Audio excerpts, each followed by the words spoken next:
ঝাঁটাপেটা খেয়ে ভারতে পালিয়ে গিয়ে এখন দেশ ধ্বংসের ষড়যন্ত্র করছে সোহেল তাজ। আওয়ামী লীগের প্রতি ইঙ্গিত করে সাবেক স্বরাষ্ট্র প্রতিমন্ত্রী সোহেল তাজ বলেছেন, ছাত্র জনতার আন্দোলনের মুখে ঝাঁটাপেটা খেয়ে পালিয়ে গিয়ে এখন দেশ ধ্বংসের ষড়যন্ত্র করছে।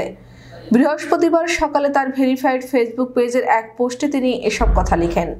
সোহেল তাজ লিখেন, হত্যা, গুম, খুন, গণহত্যা, নির্যাতন, নিপীড়ন, গণতন্ত্র ধ্বংস করে, দুর্নীতি করে লাখ লাখ কোটি টাকা বিদেশে পাচার করে দেশটাকে শেষ করে ছাত্র জনতার ঝাঁটাপেটা খেয়ে পালিয়ে যেয়ে এখন দেশ ধ্বংসের ষড়যন্ত্র করছে।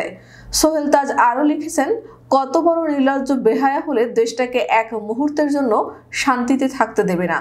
প্রথমে ডিজিটাল জুডিশিয়াল কুর চেষ্টা, তারপর একের পর এক অপচেষ্টা, আনসার বাহিনী দিয়ে ব্যাটারি রিক্সা, নূর হোসেন দিবসের ট্রাম্প কার্ড, ঋণ দেওয়ার প্রলোভন দেখিয়ে শাহবাগে মানুষের জমায়েত করার চেষ্টা, বিভিন্ন কলেজে বিশৃঙ্খলা সৃষ্টি করা, আর এবার ধর্মীয় সম্প্রীতি নষ্ট করে লাশের ওপর ক্ষমতায় ফিরে আসার চেষ্টা।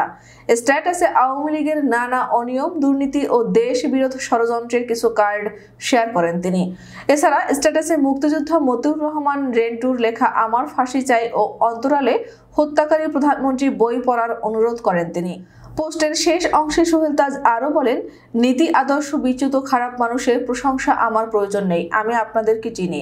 আওয়ামী লীগের ব্রেইন ওয়াস্ট, নষ্ট পচার নীতি আদর্শ বিচ্যুত লুটেরা, খুনি, হত্যা, গুম, নির্যাতনকারীদের সমর্থক সকলকে বলবো অনতিবিলম্বে আমার এই ফেসবুক পেজটি আনফলো করতে।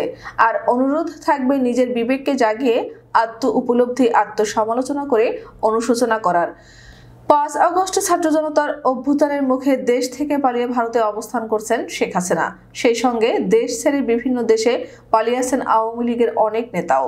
তারা বিভিন্নভাবে শেখ হাসিনার সাথে যোগাযোগ করছে এমন তথ্য আগেই সামনে এসেছিল। এবার মিলল তার আরও প্রমাণ।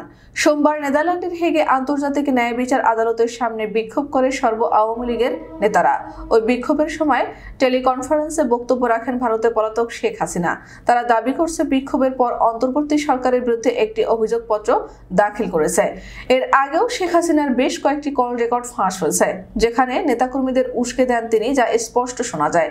যার পরিপ্রেক্ষিতে সোহেল তাজ তখন বলেছিলেন যে দুর্নীতি করে, লুট করে ভারতে পালিয়ে গিয়ে নিরীহ নেতাকর্মীদের উস্কে দিচ্ছেন শেখ হাসিনা।